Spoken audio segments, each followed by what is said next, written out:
Welcome to Access Your Leadership, where we share inspiring career stories and talk about ways you can level up your own leadership potential. I'm your host and coach, Hakeem Lakhdar, and today I'm here with Rhonda Kohn. Rhonda is a real estate advisor with Keller Williams Realty, helping buyers and sellers in both the Florida and California markets. Rhonda, it's so nice to have you here. It's so nice to be here, Hakeem, and thank you for having me on as a guest. It's my pleasure. So to get started, I would love to hear from you a leadership win of self or of others, personal or professional, that you'd like to share. Absolutely. So that's sort of a loaded question. Excellent question, though. I think over my 26 years in real estate, I've definitely had lots of wins and losses on the leadership side. But I think I tend to put people's interests before my own and truly care about people, which then allows me to take really good care of them in a transaction. And to me, that's sort of a win, just taking care of people and protecting them. Overall, I'm sort of like the pilot in that I get people safely from point A to point B, but they don't always know there's a bunch of turbulence going on in the cockpit. So I like to think of myself that way. My wins professionally, I'd say I've had a number of difficult transactions, everywhere from a single family home that the owner decided to do all kinds of work on his own without permits. And there were many, many liens. And so we couldn't get a title policy, but yet I knew I was going to get that darn thing closed, to properties that were in receivership. And I worked with the receiver, same kind of a thing, couldn't get a title policy, but yet got it closed. Another big win was I was in a transaction with a condo seller who had not disclosed to me that there was a registered sex offender living in the complex. And I got an anonymous email from somebody who knew, and of course had to disclose it to the buyer. So these are sort of the unforeseen circumstances that are a win for me because I'm able to safely get a buyer or seller to the other side of it. Yeah. So that's a win for me. Massive win. And I love the pilot analogy too, because I think, we just place our trust in, and I think trust is probably a big thing that will probably come up in our conversation. But what I love also is you mentioned even before the wins that you listed, this acknowledgement and recognition of this sort of natural tendency you have to put other people's needs above your own. And also just being mindful of that, which is, kind of half the battle, is just being aware of that. But then the wins that you listed off, the great part about it is that those wins aren't just a win for you, it's a win-win because it's what you're creating for your clients too. And I think that's where a win feels not just like it's a check the box type of thing, but more of like a, wow, we really did this together and you benefit from it as much as I benefit from it. Right. Yeah, 100%. And of course, always keeping in mind that, this is a relationship business. And so it can't just be about closing a transaction. It has to be much more than that. Yeah. Yeah, absolutely. I mean, I can think back to my own experience when we were home buying and I'd moved back to South Florida with my wife and then 4-month-old twin boys, and the relationship that we developed with our realtor. I mean, she was like, a second caretaker. We trusted her not only with our home search, but with our babies while we were walking through homes and houses. And, she would drive them and we would drive behind her. And it was such a wonderful relationship that was built on trust and an understanding that what she was trying to create as a win, as we described, was a win for us. Ultimately, it was really, she wanted to see us happy. She wanted to see us successful. I know that's how you treat your clients too. Yeah, 100%. And, sometimes a first-time buyer per se is, barely scraping it together to be able to buy that home, and something that's, unforeseen to them could just turn out to be a tremendous loss. I mean, it could wipe somebody out financially. So you have to be really careful to protect their interests. Absolutely. And having gone through it, and I'm sure many listeners have gone through it themselves, it's a really emotional journey too. So back to the relationship piece, which I'm sure will weave itself in and out of this conversation. Yes. The relationship piece is so important because if you're just thinking about this as transactional, then you're sort of dismissing the emotional piece of these clients that's invested in this process with you. So I love that you called that out. So you mentioned 26 years of doing this. Can you share with us your journey, your story? Like, so where did you start? Where are you from? And how did you get to where you are now? Yeah, so I actually got into this business from my ex-husband, who is a mortgage banker and had been in the mortgage industry long before I got into real estate. And one day he just said, "You should get your real estate license." And I did, and the rest is history. I just sort of never looked back. Yeah. Wow. Wow. Um, So was that first in California that you did that? Yes, first in California, I did that, and then I became bicoastal and branched out to sort of take my business, I guess you could say nationwide. Yeah, bicoastal. Yeah. Wow. 100%. I think you know the story of my son. My son got a full ride to law and came out for law school, and that's sort of how it all came to be. It was like, well, you should really get your real estate license in Florida, Mom. So Mom took his advice and did that. Oh, Yeah. what a good mom. I love that. Yeah, I try. Um, so as you think about the decision that you made to go and get your real estate license, obviously, with the support of your ex-husband and the encouragement, what was the moment where you realized, okay, now I have it. Do I like this? Do I not like this? When did you decide that this was going to be something that you would just continue to do? I still haven't. Fair enough. I still haven't. I think each day is an adventure, and each transaction, believe it or not, even after all these years, is a learning opportunity. So I knew that I didn't see myself working for somebody else. And so I figured out that I would have to learn how to run a business. And though they have their ups and downs, as mine has as well, I've just persevered. I think for me, and we've talked before about sort of my cancer journey, Mm, I am a 3-time cancer survivor. So I like to say, and people often don't understand it, but cancer for me saved my life. Crazy as that sounds, because I was alive, but I wasn't living. So now, getting to kind of where I am, I learned how to fight for my life and fight for my clients, and getting back to advocating for them, being resilient for myself, for them.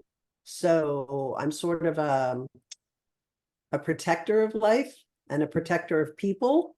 And yeah, I think what has gotten me to where I am is that I'm fully transparent with people. I wear my heart on my sleeve. People know exactly how I feel.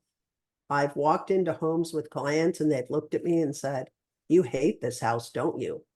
And I say, "It's that obvious?" And they're like, "Yes, the look on your face tells us everything." And I have to remind them that, hey, you're buying this home. I'm not buying it. I don't have to live here. So, don't go by the look on my face, but the look on my face might mean that I see some things about this house that you don't. mm, And I may tell you not to buy it because mm. it may not be a good house for you. Yeah. God, that's so Yeah. valuable too, to have that level of support when you're, again, as I mentioned, the emotional piece of it, it's easy to think you're excited to get into a new home or out of your old home and whatever it might be, to not see some of that and to have someone like you to support them through that can be extremely valuable. And I appreciate you sharing about your cancer journey too. And as I shared with you before in the past, my mother is also a 3-time cancer survivor. And I know how that can really disrupt your life and how that can alter your perspective, on all things, but especially the way that you're living or not living your life. Where, if you don't mind sharing, where in your professional journey was the first time that you found out, and what was the impact of that on what you were doing and what you ended up then doing differently? In my life, or just professionally, or overall? Yeah, overall. Yeah. Yeah, I think it was, well, the first time was back in 2014, and it just sort of hit me like a ton of bricks. I went straight into panic mode of, oh my God, many things go through your mind, as I'm sure your mom has spoken with you about, but you realize, like, am I going to be here tomorrow? What are the next steps? I need to learn everything I can. You scramble to get a trust done. So many things go rushing through your mind. And of course, if you have children, no matter what their age, that's sort of where my mind went. At that time, my son was touring colleges and trying to figure out, where he was going. Um, yeah. And so it was one of those things that I knew that I was going to have this big surgery coming up, but I didn't tell my son until the very last minute because I didn't want his college decision, whether it be in state or out, to be based on my cancer. Wow. Yeah. And that was extremely hard for me to do. Yeah. Yeah. Um, I know you two are it, close. yeah, I think at the end of the day, it brought us, a lot closer. And, he did play sports in college, and every game they had, he would go out and wrapped in pink with my name on it. His teammates would do that. It was intense. Yeah. Beautiful, sad, intense. Yeah. Also very happy, Yeah, of Yeah. course. Of Yeah. course. So there's just like so many components to it. Business wise, I didn't openly share with clients because I don't think most people know how to deal with hearing that somebody's going through an illness, right? I know people's intentions are always good, but we don't, myself included, always know how can we be there for somebody, right? Yeah. And so many people just sort of drop off because they don't know what to do. And so I wasn't comfortable sharing with my clients what was going on. So I just, as best I could, kept plugging away and working. Wow. While going through treatment. Yeah. I mean, I didn't really take a tremendous amount of time off, and I didn't share it with many people. My friends, of course, my close friends and my family knew, but my Yeah. clients really didn't. I didn't want them to have to be my support system. I Mm. don't regret that decision, but I just wasn't um, open to that. It's difficult for me to take help from somebody because I Mm. don't ever want to be like a charity case. Now my view on that is completely different after having, two subsequent cancers. You realize like you can't do it alone and you need to ask others for help. So I've gotten better with that, but at that time I just wasn't open to it. So yeah, I didn't want to be a pity party for anyone. I didn't want to be that victim. Yeah. Yeah. Yeah. No, I think that a lot of people can relate to that and not feeling like they're not sure exactly how they want to communicate that or what the response might be. And I'm curious, no regrets, obviously, and I love that because I don't subscribe to regrets either. But as you think about that, do you feel like that approach had an impact on you back then when you chose not to disclose that? Did it have an impact on the way you worked or the way that you connected with people? It did, yeah. It absolutely did, because there were some situations where I would just find excuses for Mm, why I couldn't show up to something because I didn't want to tell them, oh, I just had the surgery and I can't really get out of bed and leave the house right now. So yeah, it was sometimes easier to do that or to have, an associate step in than it was to tell my sad story, so to speak. yeah. Yeah. Yeah. Yeah.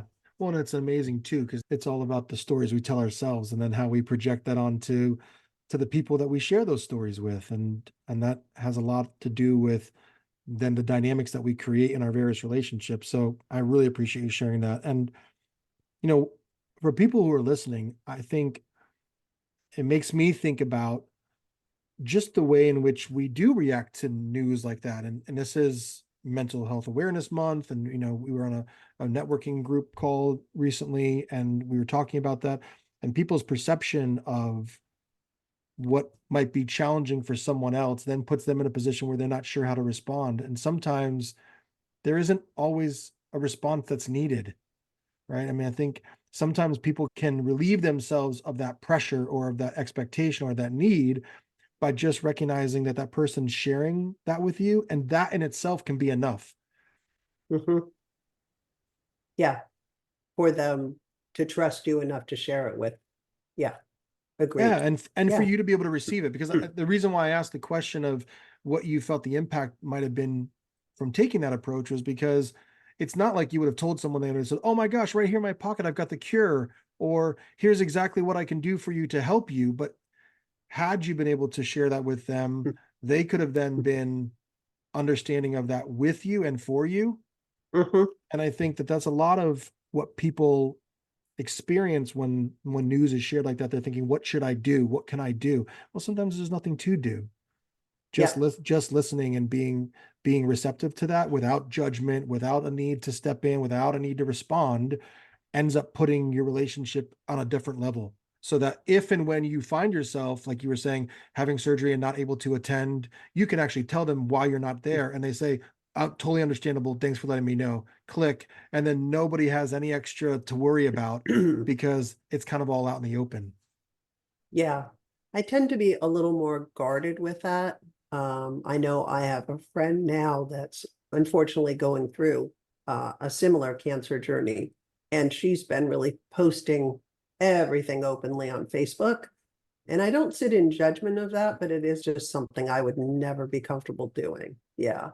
But Yeah. I realize and understand that everybody has to get it out and find a way to express themselves, because gosh, if we stay all bottled up, that's how we do get illnesses. So, Right. Right. yeah. Well, and I love that you had family and friends that you were sharing that with and who were aware of what you were going through. So that is an important piece of it. But I think the hesitation around sharing for a lot of people is includes family and friends. So it gives me comfort to know that you've got good people around you that are close to you who have supported you through that. So as you think about that's the first time you found out, what was the learning from that that you then took into the second and third cases of finding out that you had cancer again? Yeah. The first time I got it, I think I was much more panicked because I had lost my dad to cancer when I was 9 years old. And Mm, so to me, I always saw cancer as a death sentence. Like there was no cure in my mind for cancer. People who got it, they were gone quickly. So after I survived the first time, I thought, oh, okay, this isn't going to be fun, but I can do this. Whatever it is, I'm going to do it and just keep on pushing through. Like, I've got to figure out how to fight for my life, essentially. So you just kind of, as they say, we go into fight or flight. mm, I went into fight, because dying wasn't an option. Yeah, it just wasn't. yeah. Still isn't. Well, I know that fight is in you, and I think anyone who gets to know you or has the privilege of working with you gets to see that fight in you too. What about that first experience did you take away that had you looking at the way that you were allocating your time or your energy to work, to family, to that fight that was different than the first time? Yeah, I think I realized that, you know, not to sweat the small stuff, right? You got to live life on your own terms. And so if that means you don't want to spend time with somebody, then don't. If you are at a movie and don't like it, you can leave. You can't get the time back. If you're reading a book and it's not interesting, move on to the next one. You know, so many things. If you don't I mean, we've become sort of sadly a disposable society. It's like, oh, don't like it, next, next, next. But in some ways, if you can do that and make yourself the priority, not selfishly, but just make yourself the priority of, these are the things I have to do so that I don't have toxic in my life, then you do them. If that means spending more time with family, spending more time with friends, traveling, I became much less about the stuff and much more about the experiences. Mm, Yeah. So I really try to balance my life with not all work and a lot of experiences and a lot of travel. Every opportunity I can, I travel. Yeah. Wow. Yeah. Yeah. God, there's so much gold in that, Rhonda. I mean, I think Oh, the the distinction that I'm hearing as you're sharing that is between being dismissive and being selective. This idea around prioritization, because you're right. I think as a society globally, we have a bit of a throw out culture where, it can be everything can be a bit disposable. My wife and I were just commenting about how like the vacuum cleaner broke and you could usually take it to the vacuum repair shop up the road, and there is not that anymore. So you junk it or you try to fix it yourself and probably make the matter worse. And then you throw it away and get a new one. And I love the fact that you're highlighting that, because the distinction between being dismissive of things, sort of not giving them their due attention, not giving them a chance, and being selective puts you back in your agency. It sort of puts you back in charge of your choice and being able to say, this isn't serving me. This isn't serving my health. This isn't serving my business. This isn't serving my heart, my relationships. I'm going to choose something different. And then to see those priorities really clear, really aligned with who you are and your values, and get to choose from that place rather than just bouncing from thing to thing or person to person or opportunity to opportunity, but actually being really intentional, like you were saying. I want to make the most of all the time I have. Is what I'm doing in this moment what I really want to be doing? Is this what I would love to be doing? Is this bringing me joy? Is this bringing me growth? Is this bringing me fulfillment? And if not, to then, just like you said, put that book down and move on to a new one. yeah. Yeah. And of course, there are always going to be those things that, we have to do. So we can't just dismiss them, like earning a living. And sometimes more difficult than other clientele. But, yeah, for the most part, if we can find balance, it offsets those negative moments. Yeah. And even the have to do's, lately, I have been thinking about them in a way where I'm trying to reframe that for myself, where my have to do's are get to do's, even if they feel like have to do's, because they're in service of something bigger. So, yeah, I got to pay my bills. Yes, I've got to make money in my business, but that's all allowing me to do more of what my bigger mission is, or my bigger calling is, and that is to serve people just as it is for you in your way. And I think sometimes we can get really wrapped up in the things, that list of things I have to do. And when you have the experiences that you've had and you've shared, you realize that, yeah, these are ultimately things that I do have to do, but I'm doing them because I'm choosing them as part of a bigger goal. 100%. Yeah. And when I have those moments where I doubt myself or I'm feeling a little less than a super strong self-esteem, I have to remember, or my son will kick me and remind me, hey, like you're a badass. Look at everything you've overcome. You got this, no problem. And then I go, oh yeah, you're right. I did overcome a lot. I could totally do this. Yeah. 100%. Yeah, I think having those champions, and I love that word champion. It's not cheerleader, it's a champion, for you, whether it's family, friends, coach, a colleague, but to have champions for you in your life that can remind you, you got this, you've done this, and so much more before. Let's just stay the course. It takes the weight out of some of it a little bit, and it reminds you that this is all possible.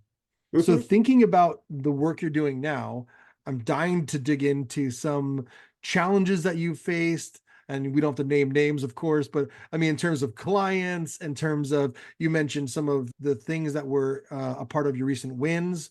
But how do you handle yourself in those moments where you don't get wrapped up in the chaos that those challenges create for either you and or your clients? How do you handle yourself in a way that allows you to sort of guide them through successfully? Wow. By creating and managing expectations, and no situation is ever perfect. Ideally, you set it up from the beginning with a conversation with that client in terms of, how can I possibly serve you well if I don't know what your expectations are, right? So tell me your expectations. And so I can not only meet them, but exceed them.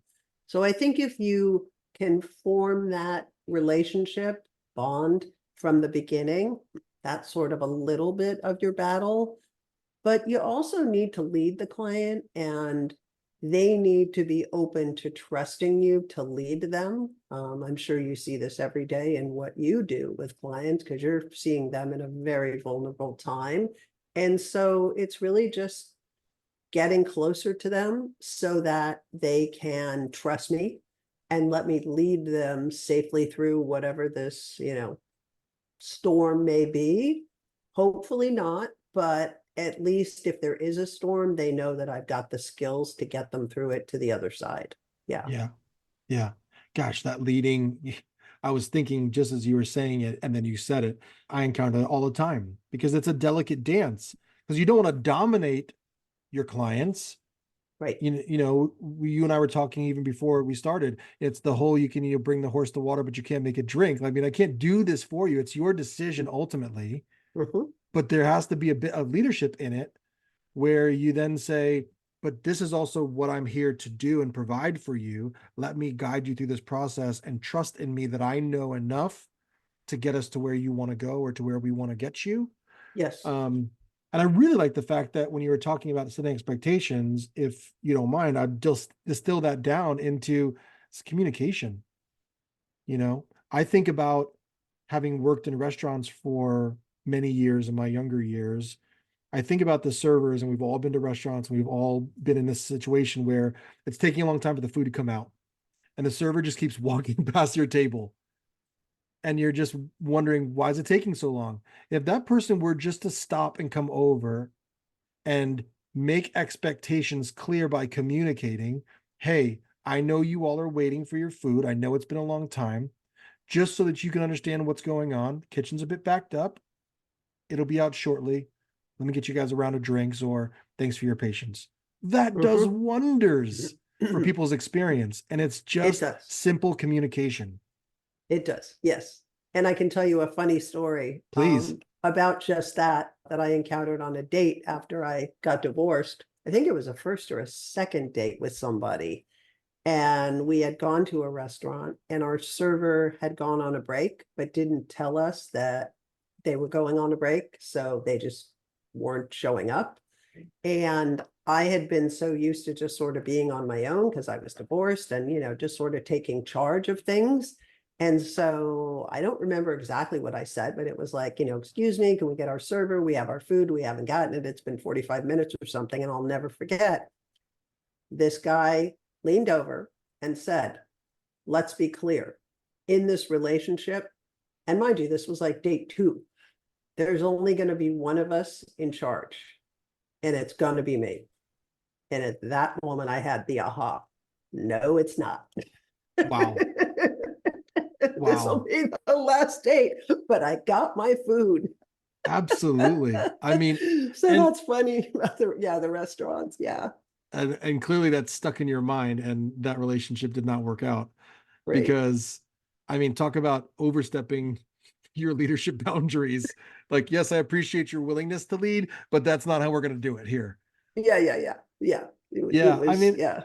I think that's there's a lesson even in that. I was having a conversation with a client recently about boundaries and the whole sort of age old, if you don't set boundaries, people will set them for you. That whole idea, like we have to speak up for ourselves. We have to advocate for ourselves. And I think I'm curious, how do you create in your relationships with your clients an opportunity for them to feel like they're being heard and they're being seen and that their opinions matter, despite you being the expert in this as well?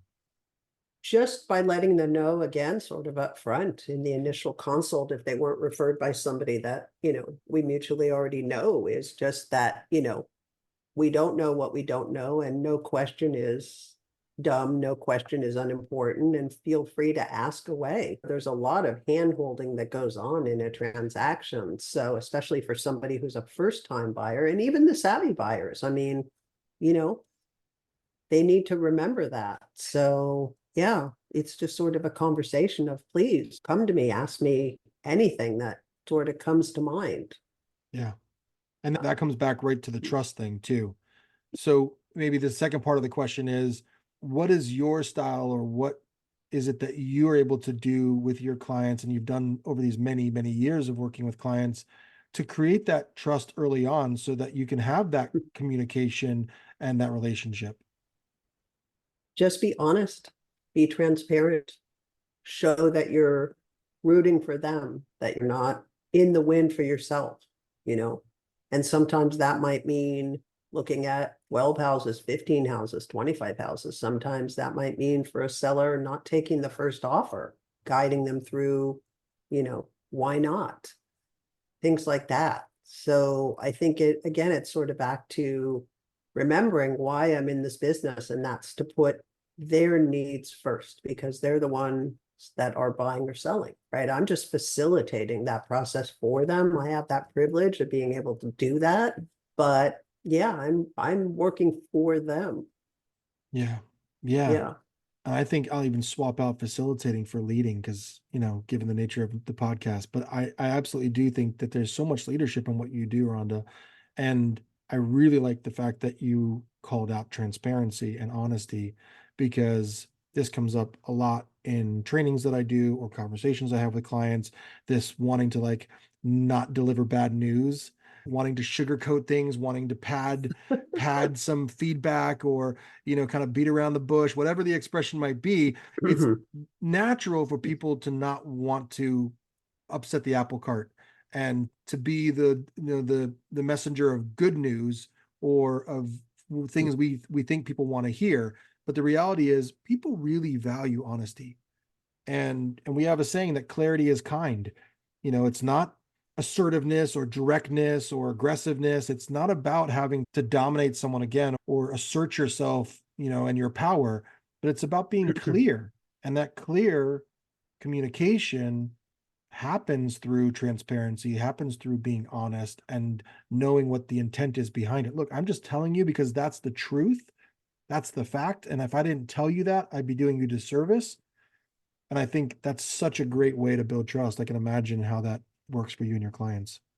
Yes, you will have those times where you sort of have to put on your boxing gloves to, do battle for a client, but I also let them know from the beginning that I deliver the news as I see it. I'm not going to sugarcoat it. So there will be times I may say something that, isn't going to make you happy, Yep. but I'm going to say it regardless. And that comes into play a lot when it's a busy market and there are multiple offer situations and you have to call a client who wrote a great offer, or sometimes they thought they wrote a great offer. And you as the agent knew that there were other much more competitive ones, and you have to make that call, not the congratulations, but the, I'm Mm, so sorry you didn't get the house. mm, And I feel their pain. sure. Those calls are difficult for me. Yeah. Yeah. Well, and then back to the honesty and transparency piece. Sorry you didn't get the house. And here's why I think that is, you know, so that they don't find themselves making that same mistake going forward. And I'm sure that's so appreciated when you make that call and you have those conversations. And I have loved this conversation, and I have really enjoyed the fact that we're talking about real estate and obviously your incredibly powerful and inspiring cancer journey, and woven through all of that still are all of these leadership gems. So for people who are listening, what is a leadership skill or attribute that you think people ought to focus on when striving to be a better leader? I would say lead with empathy and just show people that you care, show genuine concern for others. Remember that all of us are going through something. Everybody's going through something. We may not know it. They may not share that with you, but just remember that and try to genuinely care.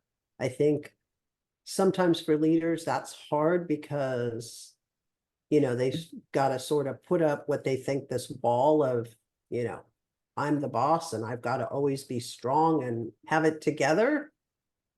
But I think they need to let that wall down a little bit. Yeah. Yeah. So that people, it's sort of like those stories you hear about, these presidents of these big hotel chains or other huge corporations, and they'll go around and they'll know every single person's name. That kind of stuff matters to people. They need to know why they're working. They need to know they matter. Yeah. That's just human nature. We all want to be connected Yeah. That's and feel exactly right. special. Yeah. Yep. 100%.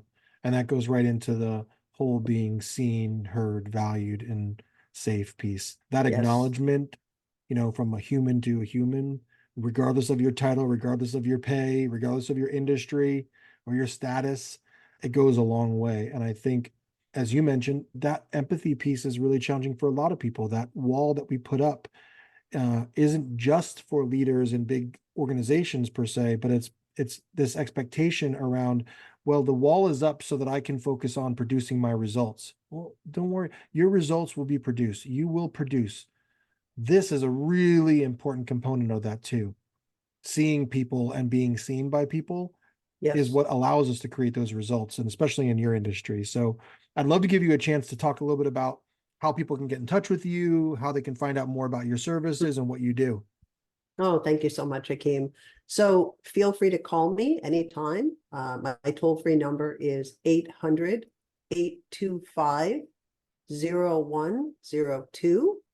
Or you can reach out to me via email, Rhonda, RHONDA KOHN@kw.com.